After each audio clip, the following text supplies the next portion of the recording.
बांग्लादेश की राजधानी ढाका के होले आर्टिसन बेकरी में 11 घंटे बाद भी बंधक संकट बरकरार है।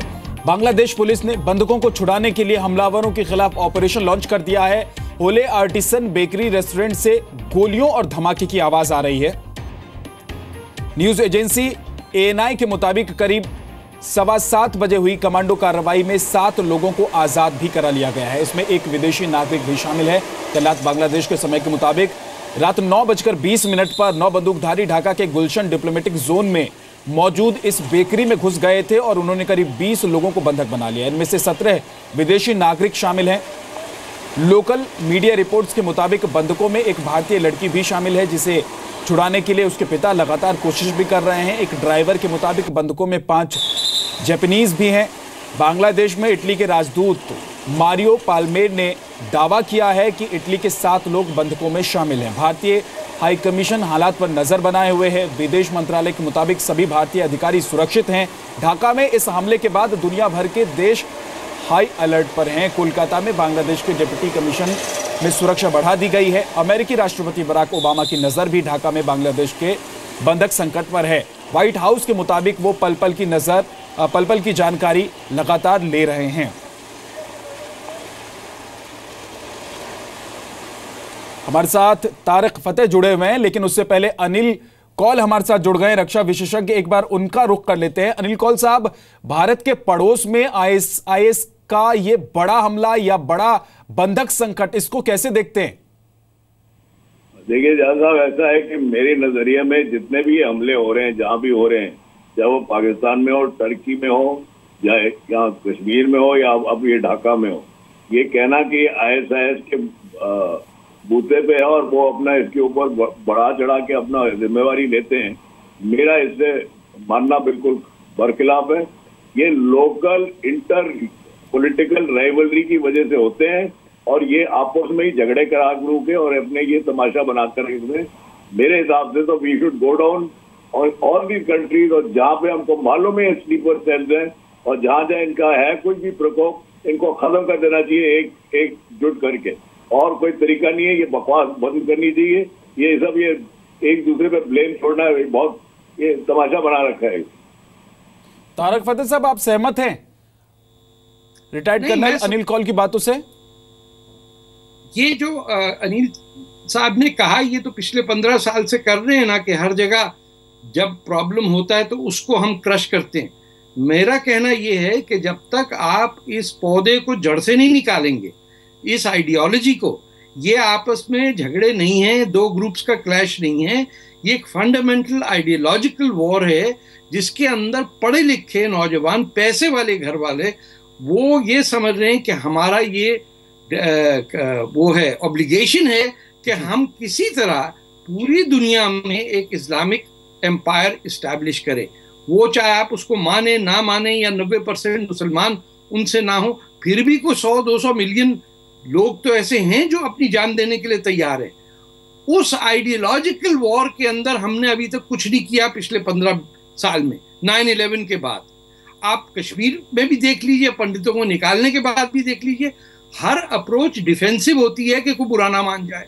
ये आप इसी चक्कर में रह गए कि कोई नाराज ना हो जाए, कोई बुरा ना मान जाए, कहीं वोट बैंक पे असर ना हो। ये तो खुद मुसलमानों को आके कहना पड़ेगा कि हम शरिया को कानून से अलग रखना चाहते हैं। ठीक है, जिहाद एक अलग मुद्दा है, तारिक फतेह की अलग मुद्दा है, लेकिन आतंकवाद को लेकर जब भी अनिल कौल साहब हम बात करते हैं तो ISI किस तरह से आतंकियों की सप्लाई करता है और बांग्लादेश के रास्ते हिंदुस्तान में आतंकी भेजे जाते हैं, और बांग्लादेश में अगर ISIS का हमला होता है, ISIS लगातार इसकी जिम्मेदारी ले रहा है, लगातार वो पोस्ट कर रहा है कि ये जो बंधक बनाए गए हैं और ये जो आतंकी हैं, ये उनके आतंकी हैं और बंधक बनाने का जो साजिश है ये उन्हीं की है, हमला भी वही करवा रहे हैं। तो क्या इसको ऐसे समझने की जरूरत है कि पाकिस्तान ने दरवाजा खोल दिया और बांग्लादेश के रास्ते ISIS के आतंकी हिंदुस्तान तक पहुंच रहे हैं? तो हम इनका दरवाजा बंद करके और ये कोर्ट कचहरी वाला चक्कर है ना, ये बंद करें और सीधा लटका के और अरेबियन सी में भेज दें इनको सीधा। इसमें कोई लिहाज की बात नहीं है, ये यही लैंग्वेज समझते हैं। और तारिक फतेह साहब ठीक कह रहे हैं, आइडियोलॉजिकल क्रशिंग करनी है, आइडियोलॉजिकल के लिए हम हमेशा से डिफेंसिव पे रहे हैं हमने ऑफेंसिव लिया नहीं है एक तो, और हमने we have to go and rethink, ये जो नो फर्स्ट फ्यूज वाला चक्कर है, we have to rethink on all that, so that जब तक आप सक्षम नहीं है, जब तक आप सिक्योरिटी कॉन्शियस नहीं है, जब तक आप सिक्योरिटी स्ट्रांग नहीं है, आप इन सब चीजों को दबा नहीं सकते हैं। तो इसलिए हमारा जो नजरिया है वो टोटली चेंज होना चाहिए। तारक साहब, क्या इसको बांग्लादेश का अंदरूनी मामला समझकर छोड़ देना चाहिए, या फिर इसको पूरे इसके आसपास के जो देश हैं या फिर दुनिया भर के जिन देशों पर लगातार आतंकी हमले हो रहे हैं उनके नजरिए से भी इसको देखने की जरूरत है? देखिए, इस वक्त ये जो इंटरनेशनल जिहाद की मूवमेंट है, इसमें कोई टेररिस्ट या दहशतगर्दी या आतंकवादी जिनको है, आप इंटरनल मामला कह ही नहीं सकते। जो मामला म्यांमार में है, बर्मा में है, उसका इफेक्ट बांग्लादेश में है, जिसका बांग्लादेश में है उसका हिंदुस्तान से इफेक्ट है, उसका आसाम में इफेक्ट है, उसके अंदर आप बताइए यूपी के अंदर है, बिहार में। अब हैदराबाद दक्कन के अंदर आपको अगर आईसिस के लोग मिल रहे हैं या महाराष्ट्र से लोग गए हुए हैं लड़ने सीरिया में, तो ये तो पूरी बैन अल-अक़वामी वो होगी ना, बिल्कुल जैसे सेकेंड वर्ल्ड वॉर में पूरी दुनिया ने यह तय किया कि हम फैशिज्म को डिस्ट्रॉय करेंगे। और उसके अंदर बताइए कि 30 मिलियन तो सिर्फ रूसी मर गए, उसमें 1 मिलियन चाइनीज मरे, हमारे भी 1 मिलियन लोग मरे, लेकिन तमाम दुनिया ने यह तय किया कि नाज़ीज और जर्मन्स को हम डिफीट देंगे।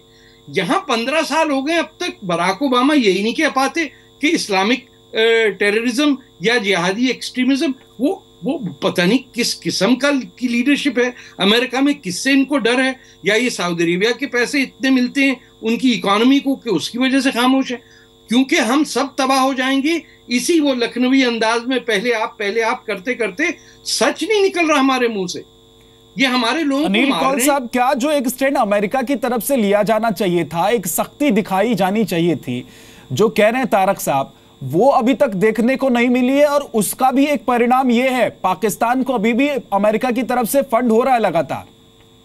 ज्यादा देखिए, ऐसा है कि हम अमेरिका पे डिपेंड करते रह गए तो हम जिस तरह वो कह रहे हैं पहले आप में रगड़ा खा जाएंगे। हमको अपना देखना है और हमारे पास एडिक्वेट स्ट्रेंथ, पावर और वेपन्स और ऑर्गेनाइजेशन है जो कि हम इसको जड़ से हटा सकते हैं, चाहे वो कश्मीर हो, चाहे इंडिया हो, चाहे बांग्लादेश हो, और चाहे इवन पाकिस्तान की मदद कर सकते हैं। लेकिन कोई करने वाला बने तब, और इसकी सोच चेंज करे तब, और हमारी सोच चेंज नहीं हो सकती है क्योंकि जब जो कोई होता है हम फॉरेन हैंड पे उसको पटक देते हैं। वो अपना हैंड का किधर गया, अपना हैंड को सर सो रहा है क्या, सिर्फ वो पे कमीशन के पीछे भागते रहते हैं। आपके हिसाब से इस तरह के हालात से कैसे निपटा जाए? मेरे हिसाब से साहब, सबसे पहले तो जो हमारे पास ऑलरेडी इंफॉर्मेशन है उसके ऊपर अमल किया जाए। हमको मालूम है ये कौन है, हमको मालूम है ये स्लीपर सेल्स का है, हमको मालूम है कौन इसको कर रहा है, उनको बंद करके एक जहाज में बिठा के और अरेबियन सी में गुड़ा दो, खत्म हो गई बात। उसके बाद इसके ऊपर साइकोलॉजिकल अटैक किया जाए, जिससे कि आप जो तारिक साहब कह रहे हैं कि ये माइंड सेट चेंज करना पड़ेगा कि जो कर रहे हैं वो गलत है, ये ह्यूमैनिटी के लिए गलत है, इसमें हिंदू मुस्लिम सिख ईसाई का कोई मतलब नहीं है। लेकिन तारक साहब, क्या ये माइंड सेट चेंज होना क्या आसान लगता है? और इतना आसान होता तो क्या अभी तक हो नहीं गया होता? अगर हमारे हाथ नहीं रोके होते तो अब तक हमने खत्म कर दिया होता। हम तो इंडिविजुअली लड़ रहे हैं ना, हम जो मुसलमान हैं, हमारे पास तो हुकूमत नहीं है, फौज नहीं, कुछ नहीं, यहाँ हम वेस्ट में बैठ के लड़ रहे हैं। हमने कनाडा में शरीयत के निफाज पे पाबंदी लगवाई, हमारे पास कोई बाहर से हेल्प तो नहीं है। लेकिन जब हम सच बोलेंगे तो सामने वाले को आंखें देख के पता चल जाता है कि ये ईमानदारी से बात कर रहे हैं, इनके दिल दुखे हुए हैं। अब बंगाल के लिए मेरे लिए ये है कि 30 लाख आदमी पाकिस्तानियों ने मार दिए 1971 में, अब तक जान नहीं छोड़ रहे उनकी। और इंडियन जो हैं वो कह रहे हैं इंटरनल मामला है, पाकिस्तान का है, ट्रेड कर लो, ये कर लो। ये सही कहा इन्होंने, तमाम जिसको शरीयत चाहिए, जिसको मुस्लिम पर्सनल लॉ चाहिए, उसको जहाज में बिठा के कुछ को पाकिस्तान भेज दे, कुछ को सऊदी अरेबिया, कुछ को ईरान में। बोले भाई जाओ, हमारी जान छोड़ो, तुमको शहादत चाहिए, तुम जाके मर लो, तो हमें क्यों साथ लेके जा रहे? इससे आतंकवाद खत्म हो जाएगा आपको लगता है? जब मुसलमान आके ये जिहादियों से लड़ेंगे तब खत्म होगा। हमारे हाथ बांध दिए हुए हमें छोड़ दें। कितने हिंदुस्तान में मुसलमान जो तंग आए हुए हैं ये आतंकवादियों से, लेकिन वो पता नहीं किस वजह से बोलते नहीं है कि आपस की यकजहती दिखानी है कि हम मुसलमान के खिलाफ नहीं बोले। अरे क्यों नहीं बोलेंगे? हम नहीं लड़े हैं मोहम्मद बिन कासिम या महमूद गजनवी से, तो क्यों हम आप नहीं रुकेंगे? हिंदुस्तान हमारा मुल्क है, हम पहले हिंदू होते थे, अब मुसलमान हो गए, उससे क्या फर्क पड़ता है? लेकिन ये जो दुनिया को तबाह करने का सिलसिला निकला है कि सऊदी अरेबिया का पैसा, पाकिस्तान की ISI और दुनिया भर के लुटेरे, जिसको देखिए दुनिया में तबाही मच रही है, और हिटलर को मार दिया। ये घर बैठे हुए घटपैंट हुए जैसे लोग, खलीफा बगदादी और पता नहीं कैसे कैसे बदसूरत लोग, इनको हम कुछ कह ही नहीं सकते। बहुत बहुत शुक्रिया तारिक फतेह साहब हमसे बात करने के लिए इस पूरे मुद्दे पर, और साथ ही अनिल कौल साहब आपका भी बहुत बहुत शुक्रिया बात करने के लिए। एक बहुत छोटे से ब्रेक के लिए हम रुक रहे हैं, लेकिन लगातार हमारी नजर है ढाका में आतंकियों ने लोगों को बंधक बनाकर रखा हुआ है। 11 घंटे से ज्यादा का वक्त बीत चुका है। बताया जा रहा है कि 20 लोग बंधक हैं, हालांकि उनमें से कुछ लोगों को छुड़ाया भी गया है, और 17 लोग जो बंधक हैं वो विदेशी हैं। एक लड़की हिंदुस्तान की भी है, जिसके पिता लगातार ये कोशिश कर रहे हैं कि किसी तरह से वो उसको निकाल पाए, कोशिश में वो लगे हुए हैं। हालांकि अभी पुख्ता तौर पर यह जानकारी नहीं मिल पा रही है कि अंदर एग्जैक्टली ठीक कितने लोग मौजूद हैं, लेकिन जो रिपोर्ट्स आ रही हैं उसके मुताबिक 20 लोग मौजूद हैं जो बंधक हैं इस वक्त।